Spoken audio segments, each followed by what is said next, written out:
इस रोड के ऊपर पूछ रहे हैं। जो सुनील शर्मा है लोकल, उसने बोला कि अगर फ्रूट इंडस्ट्री यहाँ खत्म हुई उसके जिम्मेदार उमर साहब है, क्योंकि उसने कोई इनिशिएटिव नहीं लिया। आपने सुना नहीं, डिटेल जवाब दिया डिप्टी सीएम साहब ने। हाईवे का कंट्रोल हमारे पास नहीं है, वो भी जानते हैं। चीफ मिनिस्टर साहब ने साफ कहा था कि अगर हाईवे वो नहीं मेंटेन कर सकते हैं तो दे दीजिए, हम डिप्टी सीएम साहब से करवा लेंगे, क्योंकि आरएनबी इनके पास है, हम बेहतर कर लेंगे। लेकिन कंट्रोल उनका है, इल्ज़ाम हम पे है। लॉ एंड ऑर्डर का कंट्रोल उन पे है, इल्ज़ाम हम पे है। यहाँ की पुलिस का कंट्रोल उन पे है, इल्ज़ाम हम पे है।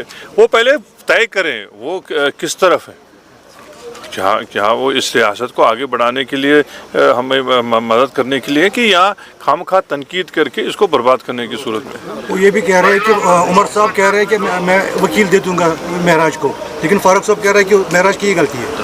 देखिए, उस मामले में जब हमने अपना वाज़ह बात की है, एक एमएलए को इस तरह इस कानून में बंद नहीं करना चाहिए था, चाहे कोई भी खता हो। और जो हमारी जो इतला है, खता यही थी कि वो अपने लोगों के लिए एक मेडिकल फैसिलिटी चाहते थे, वहाँ लोकेशन की दिक्कत थी, उनकी जो नाराज़गी वहाँ की डिस्ट्रिक्ट एडमिनिस्ट्रेशन के साथ थी।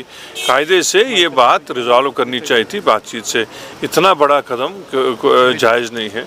और अभी आने वाले सेशन में भी ये बात ज़रूर उठेगी कि एक सिटिंग एमएलए को इस तरह कैसे इतने ख़तरनाक जो है कानून में बंद किया गया। नासिर साहब, हम देख रहे हैं कि एक नोशन है, एक इलेक्टेड गवर्नमेंट होने के बावजूद, चाहे लीडर ऑफ अपोजिशन हो, चाहे पीडीपी हो, अपने इश्यूज़ को लेके एलजी साहब के पास मेमोरेंडम लेके जा रहे हैं, इवन कि यहाँ एक इलेक्टेड गवर्नमेंट है। किस तरह से आप इसको देखते हैं? कुछ मसला है ही जो हम पहले से कहते हैं, एक उन्होंने एक निज़ाम इस तरह से भी किया है कि वो चाहते हैं कि उनकी ये दोस्ती आइंदा पक्की हो जाए, लेकिन लोगों ने उनको रिजेक्ट किया हुआ है।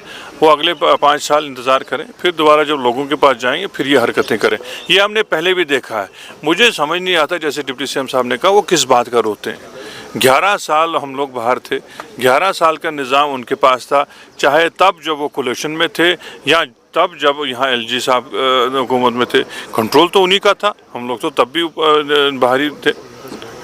सर, अभी हम देख रहे हैं कि फाइनेंशियल क्राइसिस बहुत सारी है कश्मीर वैली में, चाहे हम टूरिज्म को देखें, ट्रांसपोर्ट को देखें। तो आपने यहाँ तो इकोनॉमी का सवाल पूछो, वो ये है कि हकीकती तौर पे जब टूरिज़्म यहाँ हिट हुआ अप्रैल में, सारा एक जो है हमारा निज़ाम दरम बरम हो गया।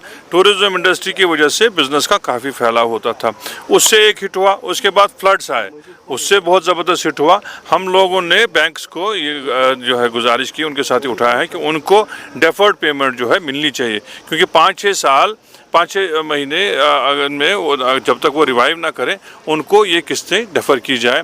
मुश्किल हो गया उनको ये किस्तें भरने के लिए। और जैसे आप लोग कहते हैं, हम लोग भी वही डिमांड करें। बाकी किसानों का जो है, हमने गवर्नमेंट ऑफ इंडिया से भी किया कि एक असेसमेंट हमने खुद की है, एक उनकी टीम भी आई थी असेसमेंट करने के लिए। उनकी टीम का भी जो असेसमेंट होगा वो पूरा मुआवजा हमारे किसानों को, फ्रूट ग्रोवर्स को, बाकी जितने तबके चाहते हैं उनको मिलना चाहिए। जैसे डिप्टी सीएम साहब ने कहा, इसमें फराख दिली से काम लेना पड़ेगा गवर्नमेंट ऑफ इंडिया को।